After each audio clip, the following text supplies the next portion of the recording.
আরাফার ময়দানে মানুষের গায়ে রোদ লাগে, মানুষ বড় কষ্ট পায়।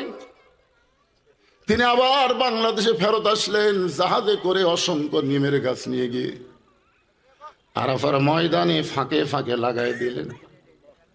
এখন যারা হজ করতে যায় ওই গাছের ছায়ে বসে যখন আরাফার ময়দানে আল্লাহর জিকির করে, ওই নিমের গাছের পাতা নড়ে আর জান্নাতের বাতাস হাজিদের গায়ে লাগে। গাছের দিকে তাকায় দেখে গাছের নাম হলো জিয়া টিরি। শহীদ প্রেসিডেন্ট জিয়া রহমান দুনিয়ার সাধারণ কোনো মানুষ ছিলেন না। বিএনপি প্রতিষ্ঠা করে গেছেন। আমি বলবো বিএনপি হলো মুসলমানের 1 নম্বর দল হওয়ার কথা। ধরে বলেন ঠিক কিনা? একটু মনোযোগ দিয়ে শুনবেন। আমি তখন মোস্তাফিয়া মাদ্রাসায় লেখাপড়া করতাম। আমার মাদ্রাসার ওস্তাদ আল্লামা নজিবুল্লাহ হুজুর, এখন তিনি মারা গেছেন। মোস্তাফিয়া হলো সরকারি মাদ্রাসা, তখন সরকারি ছিল না।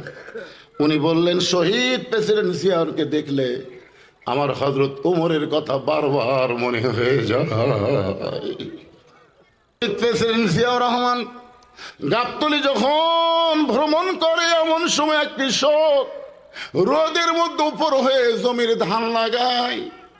তিনি বাংলার প্রেসিডেন্ট বুঝতে দিলেন না, তিনি নিজেও গেলেন ওই বুড়ো মানুষের সঙ্গে, 1 পাই পর্যন্ত জমির ধান লাগালেন। বুড়ো এক সময় বলে, তুমি কে বাবা, আমার কাজে তুমি সহযোগিতা করো, রোদে পড়ে পড়ে কি তোমার কষ্ট হয় না? বলে, আমার জন্য দোয়া করবেন, এই সহযোগিতা করার কারণে আল্লাহ যেন আমাকে জান্নাত দিয়া দেয়। 2 চোখের পানি দর দর করে পড়তেছে। 2 বাচ্চা চোখের পানি মুছে দিয়ে বলে, কে গো আপনি? এই গভীর রাত্রে বাবার দরদ দিয়ে আমাদেরকে খাওয়াইতেছেন, আবার কান্দেন কেন? ওমর 2 হাত তুলে বলে, আল্লাহ, এই অধমকে জাহান্নামের আগুন থেকে তুমি বাঁচায়া দাও। তাঁবুর মধ্য থেকে মহিলা বলে, কে রে? দুনিয়াতে ভালো মানুষের গল্প শুনেছি, কিন্তু মানুষ এমন ভালো হয় কোনোদিন দেখি নাই। তুমি জাহান্নামের কেন ভয় করতেছো? আল্লাহ ওমরকে মদিনার খলিফা না বানায়া, আল্লাহ যদি তোমাকে মদিনার খলিফা বানাইতো, মদিনা আল্লাহর জান্নাত হয়ে যেত।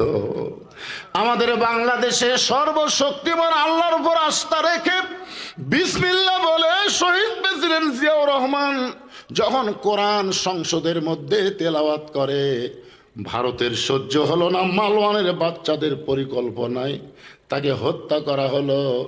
যার